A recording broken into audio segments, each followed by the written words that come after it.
नमस्कार दोस्तों। Smart study के ऑफिशियल यूट्यूब चैनल में एक बार फिर से आप सभी का हार्दिक स्वागत कर रहा हूं। आशा कर रहा हूं कि आप सभी लोग ठीक होंगे। दोस्तों, जैसा कि आपको थंबनेल से पता लग ही गया है कि आज से हम जो है हिस्ट्री का बैच शुरू करने वाले हैं। हिस्ट्री की रेगुलर क्लासेस हम यूट्यूब पे अपलोड करने वाले हैं। तो आज का हमारा जो मेन मकसद है वो आपको उस सिलेबस से, आपके सिलेबस से इंट्रोड्यूस करवाना है कि हम जितनी भी 1 से 2 महीने हमारी क्लासेस रहेंगी यूट्यूब पर, उसमें आपको क्या क्या सिलेबस पढ़ाया जाएगा उसके बारे में डिस्कस करेंगे।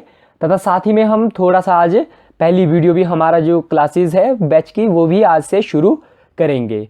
चलिए, तो सबसे पहले आपको आपके मटेरियल से इंट्रोड्यूस करने का वक्त आ गया है। जैसे कि आप देख सकते हैं पहला पेज आपका इस तरीके से रहेगा, भारतीय इतिहास एवं राष्ट्रीय आंदोलन। ये आपका टाइटल रहेगा। हम यूट्यूब पे भी इसी टाइटल से क्या कहते हैं उसे, प्लेलिस्ट का नाम भी यही रखेंगे, भारतीय इतिहास एवं राष्ट्रीय आंदोलन।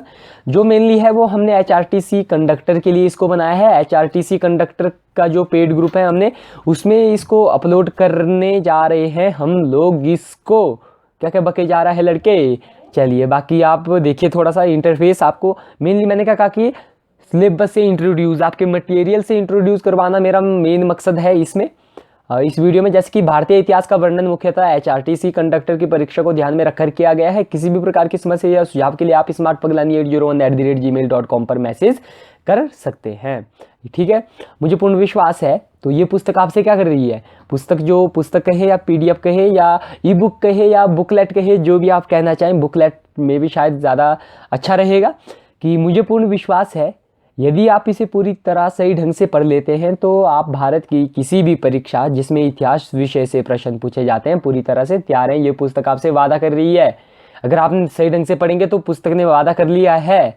अब डिपेंड करता है आपके ऊपर। चलिए आगे देखते हैं कि शीर्षक भारतीय इतिहास एवं राष्ट्रीय आंदोलन, लेखक टीम स्मार्ट, पहला संस्करण मई 2003। क्योंकि हम मेनली मान के चल रहे हैं कि मई 2023 तक जो क्या हो जाएगा, ये कंप्लीट हो जाएगी लिखकर। अभी भी इसके ऊपर आभार है कि इस पुस्तक को लिखने में मुझे जिन भी मित्रों, ये आपके काम का नहीं है दोस्तों। चलिए, लेकिन आप ये आपके काम का, जैसे स्रोत कहाँ कहाँ से स्रोत लिए गए, दृष्टि IAS, NCERT, रामशरण गुप्ता, महेश कुमार वर्णवाल, उनको ऐड करना हम यहाँ पर भूल गए थे। महेश कुमार वर्णवाल। अभी मूल्य की बात नहीं आई है। जैसे कोई सोचा तो बहुत कुछ है, लेकिन आपको क्या मिलेगा, बड़े सस्ते में ये मिल जाएगी।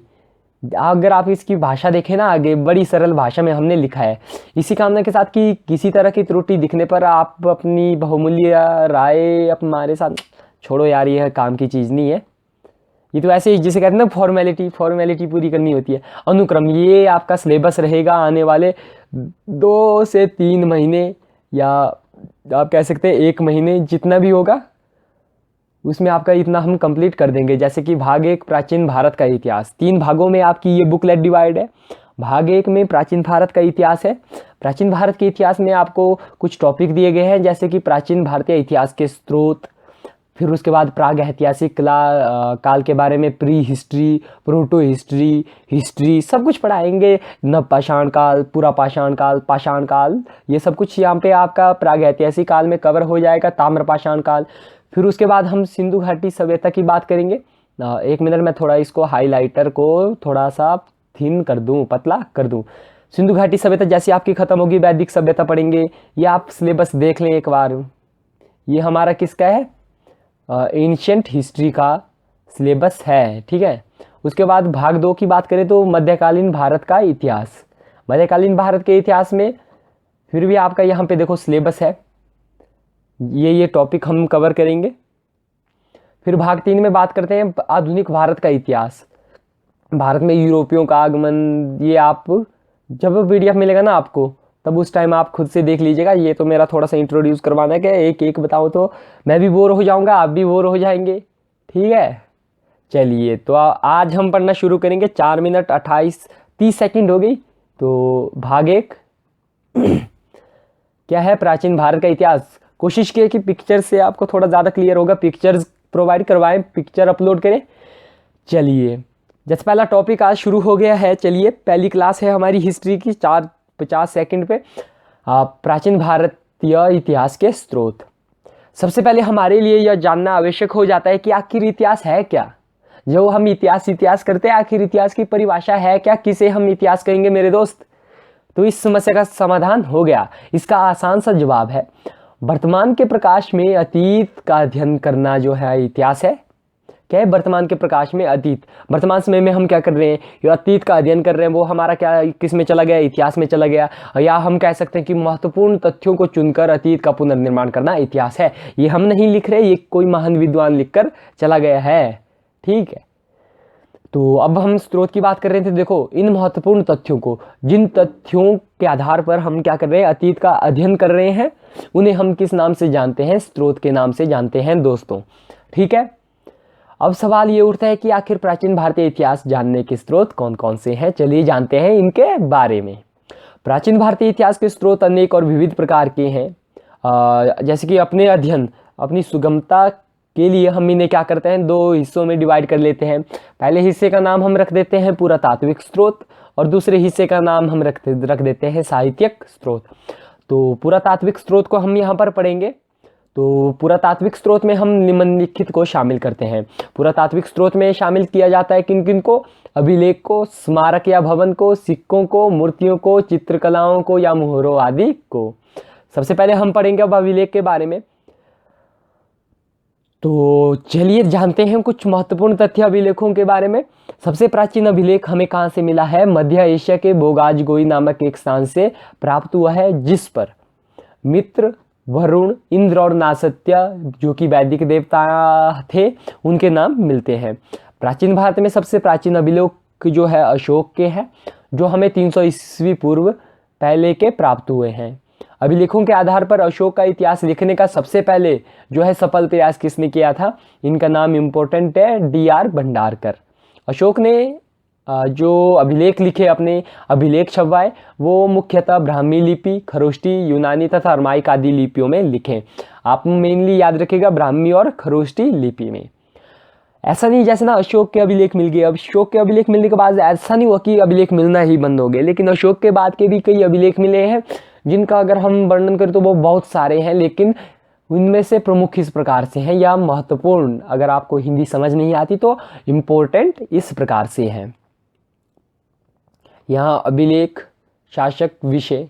तो हाथी गुम्फा अभिलेख ये किसके शासन काल के दौरान मिला? खारवेल के शासन के दौरान मिला, जिसमें खारवेल के शासन की घटनाओं का वर्णन किया गया है। जूनागढ़ या गिरनार अभिलेख, तो ये रुद्रदामन के शासन काल में मिला, या शासन इसमें जो वर्णन है जूनागढ़ या गिरनार अभिलेख में, तो इसमें अभिलेख रुद्रदामन की विजय और इनके व्यक्तित्व के बारे में है। बाकी आप विषय को अगर जब आपको PDF मिलेगा उस टाइम पढ़ेगा। आप मेनली ये रखेंगे कि नासिक किस शासक के शासनकाल के दौरान मिला, तो गौतमी बलश्री। प्रयाग स्तंभ ये हमें समुद्रगुप्त के समय में मिला। ऐहोल हमें पुलकेशिन द्वितीय के समय का मिला। भीतरी स्तंभ स्कंदगुप्त के समय का मिला। मंदसौर हमें मालवा नरेश, जिनका नाम यशोधर्मन था, उनके शासनकाल में मिला। जो हम बार बार अभिलेख कर रहे हैं, जब आप इस अभिलेख के बारे में पढ़ाई करते हैं, जब आप इसके बारे में स्टडी करते हैं अभिलेखों के बारे में, तो अभिलेखों के अध्ययन को हम एपिग्राफी के नाम से जानते हैं।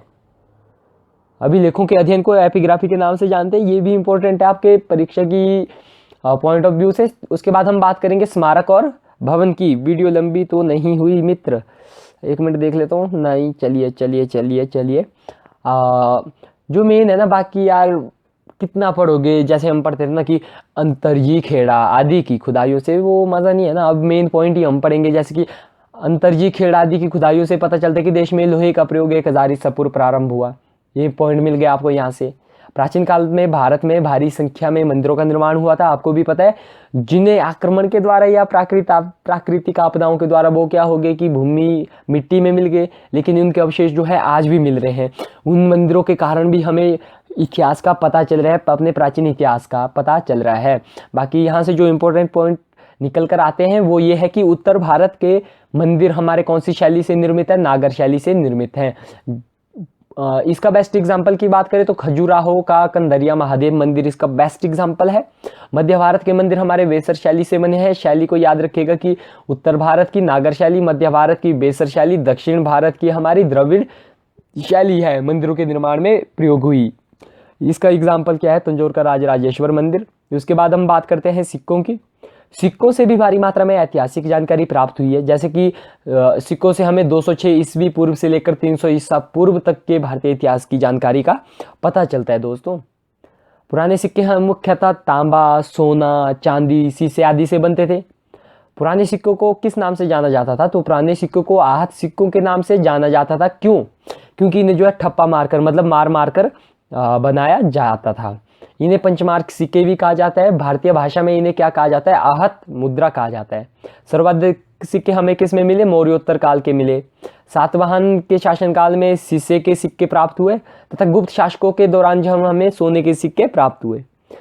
जो सिक्कों पर आजकल लेख लिखा हुआ होता है ना, वो सर्वप्रथम कब हुआ था? यवन शासकों के शासनकाल में शुरू हुआ था। समुद्रगुप्त की बीड़ा बजाते हुए मुद्रा वाले सिक्के, जिससे कि उसके संगीत प्रेमी होने का प्रमाण मिलता है, वो भी हमें प्राप्त हुआ। सिक्कों के अध्ययन को क्या कहते हैं? न्यूमिस्मैटिक्स कहा जाता है। जिस तरह से अभिलेखों के अध्ययन को एपिग्राफी के नाम से जाना जाता है, उसी तरह से सिक्कों के अध्ययन को न्यूमिस्मैटिक्स के नाम से भी जाना जाता है। फिर इतिहास के कुछ अन्य स्रोत भी हैं जिससे हमें प्राचीन इतिहास के बारे में पता चलता है, जैसे कि मूर्तियाँ हो गया, चित्रकारी हो गई, मुहरें हो गई।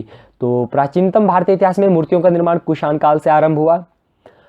ये इंपॉर्टेंट आप इसे कह सकते हैं सेकंड पॉइंट को, कि बोधिसत्व पद्म पाणी का चित्र सबसे ज़्यादा प्रसिद्ध है, जो कि एक अजंता में है, जो कि एक नहीं मतलब कि अजंता में है। मोहरों से व्यापारिक, धार्मिक, आर्थिक जीवन के बारे में जानकारी मिलती है। तो दोस्तों अब मेरे ख्याल से आज की वीडियो में हम इतना ही रख लेते हैं। बाकी कल की वीडियो में हम क्या पढ़ेंगे? कल की वीडियो में हम साहित्यिक स्रोत के बारे में पढ़ेंगे। साहित्यिक स्रोतों को हम धार्मिक और लौकिक में बांटते हैं। धार्मिक को हम ब्राह्मणोत्तर में बांटते हैं। लौकिक को हम ऐतिहासिक ग्रंथ, जीवनी, यात्रा वृत्तांत आदि में बांटते हैं। फिर वेदों को पढ़ेंगे कल, उपनिषद को पढ़ेंगे, पुराणों को पढ़ेंगे, वेदांग को पढ़ेंगे। उपनिषद तो हो गया स्मृति साहित्य, महाकाव्य, बौद्ध साहित्य, जैन साहित्य, और इसी के साथ हमारा क्या हो जाएगा? फिर पहला चैप्टर कंप्लीट हो जाएगा इस किताब का। दूसरा चैप्टर फिर हम शुरू करेंगे, वो करेंगे हम प्राग ऐतिहासिक काल। प्राग ऐतिहासिक काल, जैसे कि इतिहास को 3 भागों में बांटते हैं ना, प्री हिस्ट्री, प्रोटो हिस्ट्री और हिस्टोरिक। प्राग ऐतिहासिक काल जैसे आप देख सकते हैं। मतलब चलिए कल की क्लास में जितना होगा उतना पढ़ेंगे। आई होप कि आज की क्लास आपको समझ आई होगी। वीडियो पसंद आई होगी तो दोस्तों लाइक कीजिएगा। शेयर तो चलो आप चाहे तो कर सकते हैं, बाकी कमेंट में बताइएगा कि आपको वीडियो पसंद आई या नहीं आई। इसी कामना के साथ आपका दिन शुभ बीते दोस्तों। जय हिंद, जय हिमाचल।